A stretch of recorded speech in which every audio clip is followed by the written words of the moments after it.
Planes and politicians. It drives people crazy. Why? Because they aren't supposed to be flying all over the world on the taxpayer's dollar. They should be going to do business, but not for holidays and everything else.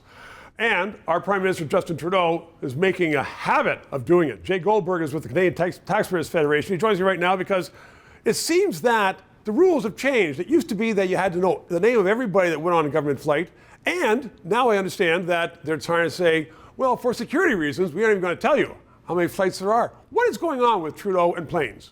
Well, look, the Prime Minister, everybody should be open. If the government's footing the bill for plane rides, whether it's a vacation or whether it's for a formal government trip, we should know how much is being spent and what it's spent on. I'll give you an example. Prime Minister Trudeau was supposed to go to Barbados to campaign in favor of getting a seat on the UN Security Council. Right. He didn't end up going, and it still costed taxpayers $140,000. So this is the issue where we're seeing a huge lack of respect for taxpayer dollars. He's entitled to a family holiday. Is he entitled to a plane full of people? That's a whole other question. Or, and I'm not certain of this, maybe you can clarify it. I understand on some trips, there are a few planes going along. Now, you have to have some officials, you have to have security, there's no question about that. He is the Prime Minister. And you have to have a private plane because you don't want the Prime Minister and all the entourage on some Air Canada flight. I would actually say, however, that you can argue with me? Tony Abbott, when he was Prime Minister of Australia, when he went on a personal vacation, he was in economy. Really? Well, isn't that just a problem for everybody else on the economy? Well, you'd have to ask Prime Minister Abbott, but he did do that, so that is possible.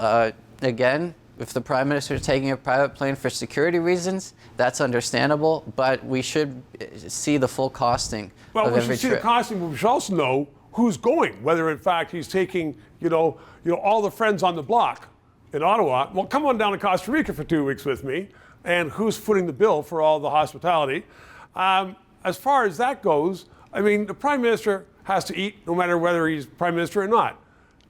Is the taxpayer still paying for a lot of food and drink? The taxpayers are paying for a lot of food and drink. We mentioned the Governor General, Mary Simon. She went to a Middle East trip. She went on a Middle East trip, and the catering bill was $80,000 for that trip. Now, there's certainly multiple people on the trip. It's possible that people who are working for her made these arrangements, but that's still a heck of a lot of money that taxpayers had to pay, and that was for everyone on the trip, not just Mary Simon. So as you say, taxpayers can be stuck with a big bill, even if it's just one or two important figures going on that trip. I guess so. The main thing is that it should be open and accountable. Didn't the Prime Minister say, when I become Prime Minister, everything is going to be open? I believe he said that, but it appears everything's closed. Different story. 3 minutes. Thanks very much.